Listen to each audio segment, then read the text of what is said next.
Rahim. Okay, Assalamu alaikum. Ninth class. Today's video is about measuring cylinder. Measuring cylinder क्या है? इसको हम कहते हैं measuring cylinder के जो किसी भी लिक्विड का वॉल्यूम मेजर कर सकता है, ठीक है।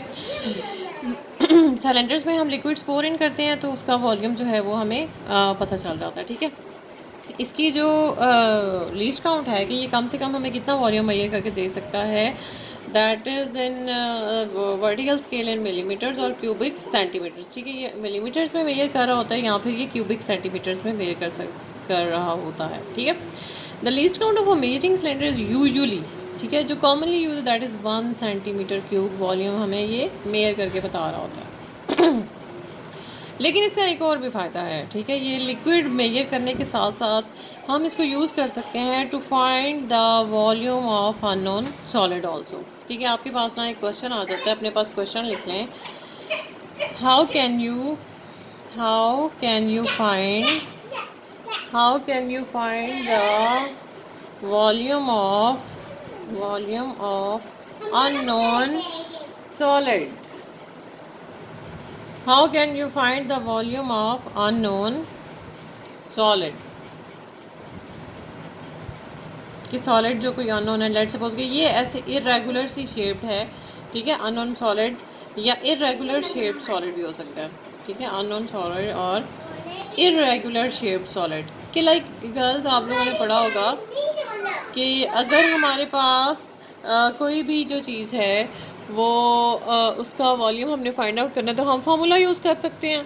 जैसे वॉल्यूम ऑफ आपने क्यूब निकालना हो तो वॉल्यूम ऑफ क्यूब का फार्मूला आ जाएगा। वॉल्यूम ऑफ स्फेयर हो तो फिर क्या होगा, वॉल्यूम ऑफ स्फेयर का हम फार्मूला याद करेंगे तो वो वॉल्यूम ऑफ स्फेयर का 4/3 पाई आर क्यूब फार्मूला यूज़, ऐसे मल्टीपल जिस चीज़ का भी वॉल्यूम फाइंड करना हो उसका फार्मूला यूज़ कर लेते हैं। लेकिन अगर इरेगुलर शेप है, ना आप इसको रेक्टेंगल कह सकते हैं, ना हम इसको जो है वो कह सकते हैं कि ये सर्कल है, ना ये क्यूब है, जब ये कोई शेप ही नहीं है तो फिर हम इसको कहेंगे इरेगुलर शेप। और इरेगुलर शेप का वॉल्यूम हम by using cylinder find out करेंगे। इसका तरीकाकार क्या होगा, जस्ट लुक हेयर कि वी हैव अ सिलेंडर जिसमें हमने पानी फिल किया हुआ है, ठीक है। We have liquid filled in, तो लिक्विड का वॉल्यूम यहाँ पे 60 V1 शो हो रहा है, ठीक है। जब मैंने इसमें इरेगुलर शेप्ड सॉलिड डिप की तो वॉल्यूम देखें ये 60 से ना ये थोड़ा सा ये ऊपर राइज हो गया, ठीक है।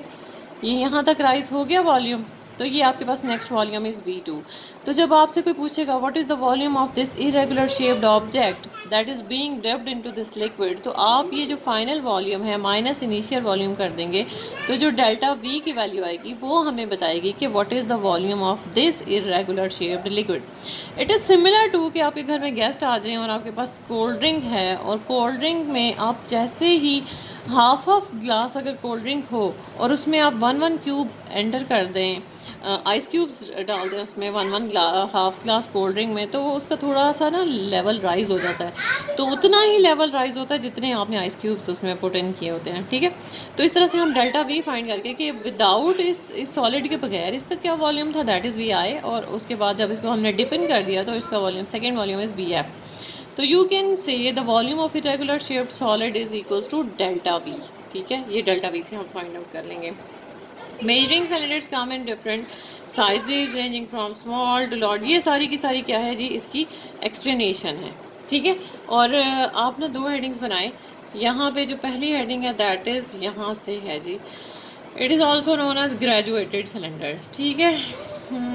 अब यहाँ पे आप इसका लिख दें डेफिनेशन, और ये जो बाकी है ना इसका लीस्ट काउंट है, और ये सारा का सारा इसका क्या है, एक्सप्लेनेशन है ये सारी की सारी, ठीक है। और एक आप डेफिनेशन की हेडिंग बनाएं और एक एक्सप्लेनेशन की, और ये फिर आपका ये इस तरह से ये टॉपिक कवर हो जाएगा, ठीक है। ये activity this is also explaining the same thing, ये आप देख लेंगे आपको समझ में आ जाएगी होपफुली। द नेक्स्ट है स्टॉप वॉच। स्टॉप वॉच क्या है, it is specific time interval को मेजर करने के लिए। नाउ लेट सपोज कि मैंने ना मुझे कोई टास्क परफॉर्म करना है, कि लेट सपोज कि मैंने ऑब्ज़र्व करना है कि क्या मतलब कि हाउ मच कि कितना टाइम लगता है मुझे, कि how much time is being consumed in filling a glass of water, कि एक ग्लास ऑफ वाटर फिल करने के लिए कितना टाइम लगता है, कितने सेकंड्स कितने मिनट्स लगते हैं। तो जैसे ही मैं टैप मतलब पानी का जो टैप है उसको ओपन करूँगी, ठीक है, तो इसमें वाटर पोर इन स्टार्ट होगा तो मैं उसको स्टॉप वॉच को ऑन कर लूँगी। ठीक है, तो जैसे ही ये ग्लास फुल हो जाएगा तो मैं स्टॉप वॉच को ऑफ कर दूँगी। तो स्टॉप वॉच क्या है, मुझे स्पेसिफिक टाइम इंटरवल के 2 मिनट्स में ये ग्लास ऑफ वाटर फिल हुआ था या 3 मिनट्स में, तो वो जो स्पेसिफिक टाइम इंटरवल है ना, वो मुझे स्टॉप वॉच बता देती है। ठीक है, इसकी 2 मेन टाइप्स हैं, मैकेनिकल स्टॉप वॉच और एनालॉग स्टॉप वॉच। आपके पास ना पेपर में 3 मार्क्स का क्वेश्चन आ सकता है, what is the working and uses of stopwatch, कि किस तरह से काम करती है और इसके क्या यूजेज हैं, what are different types of stopwatch. तो ये जो सारे टॉपिक्स हैं ना, ये इसी तरह से हैं कि आपके सेक्शन बी के कोई 1 या 2 मार्क्स का क्वेश्चन आ सकते हैं, या एमसीक्यूज में आपसे पूछा जा सकता है, या इस तरह से ना कोई छोटी मोटा मतलब इसको टच किया जा सकता है आपके एग्ज़ाम्स के हवाले से। ठीक है, तो ये इसमें आप कोई सा भी टाइम इंटरवल चेक करने के लिए हम इसको यूज़ करते हैं। ठीक है, और मैकेनिकल और एनालॉग 2 किस्म की स्टॉप वॉचेस होती हैं। ये इसकी फिगर है, this is mechanical stopwatch and this is the analogue stopwatch. अब ये जो मैकेनिकल स्टॉप वॉच है, इसमें ये नीडल्स हमें नज़र आ रही हैं। ठीक है, नीडल्स हैं। अब इसमें जो ये जो बड़ी वाली ये जो डायल है पूरा, इसमें एक बड़ी नीडल है और एक स्मॉल नीडल है।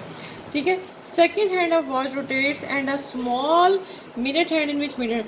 अब ये जो इसकी ये जो स्मॉल वाली नीडल है, ये मिनट हैंड है, और ये जो लार्ज नीडल है कंपैरेटिवली इसका it is larger as compare to this one, तो ये मिनट्स नीडल स्मॉलर है, और ये क्या है जी, सेकेंड्स नीडल है, it is larger in size. The least count of analogue stopwatch is 1 seconds. ठीक है, और डिजिटल स्टॉप का है जी 0.1 सेकेंड्स। ठीक है, तो ये इसका लीस्ट काउंट ज़्यादा कम है डिजिटल का, मतलब ये बहुत कम भी जो टाइम इंटरवल होगा वो भी नोट कर सकती है, 1 सेकेंड से भी कम जो टाइम इंटरवल है ना वो भी नोट कर सकती है डिजिटल वाली। ठीक है, और डिजिटल का एक स्टार्ट बटन होता है और एक स्टॉप बटन होता है और एक रीसेट बटन होता है कि वो सारी की सारी वैल्यू 0 पे आ जाएगी। यहाँ पे भी ये जो नॉब है, इसको जब हम एक दफ़ा पुश करते हैं तो स्टार्ट हो जाता है, 2 दफ़ा पुश करते हैं तो स्टॉप, सेकेंड टाइम जब दोबारा पुश करेंगे तो स्टॉप हो जाएगा, और जब दोबारा फिर से पुश करेंगे तो ये फिर क्या हो जाएगा, रीसेट हो जाएगा, मतलब 0 पे आ जाएगा सारा डायल आपका। ठीक है, तो ये सारा की सारी डिटेल्स यहाँ पे लिखी हुई हैं, ये आपको पता हो कि मैकेनिकल और डिजिटल किस तरह से काम करती हैं। A very important topic, errors. Errors जो है ना, ये एक बहुत इंपॉर्टेंट टॉपिक है आपका इस चैप्टर का, तो फिर इसको मैं नेक्स्ट में कवर करती हूँ। ओके।